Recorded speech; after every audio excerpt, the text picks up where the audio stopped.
ঈশ্বরকে জানার নাম জ্ঞান, ঈশ্বরকে না জানার নাম অজ্ঞান।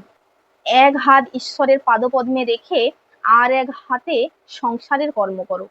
সংসারে নির্লিপ্ত ভাবে থাকতে হলে কিছু সাধনা করা চাই। সরলতা পূর্বজন্মে অনেক তপস্যা না করলে হয় না। ভগবানের নাম করলে দেহ মন সব শুদ্ধ হয়ে যায়। সাধনা বলো ভজনা বলো প্রথম বয়সেই করে নেওয়া ভালো। সর্বদা ইষ্ট চিন্তা থাকলে অনিষ্ট আসবে কোথা দিয়ে? মৃত্যুকে সর্বদাই মনে রাখা উচিত, কেননা মৃত্যু হয়ে যাওয়ার পর কিছুই থাকে না। এখানে কয়েকটি কর্ম করতে আসা মাত্র। বাসনা হতেই তো দেহ। যে জন্মে মন বাসনা শূন্য হয়ে যায় সেটি শেষ জন্ম। খুঁটিনাটি নিয়ে মনকে বিচলিত করো না। মনে করবে ঠাকুরের সংসার।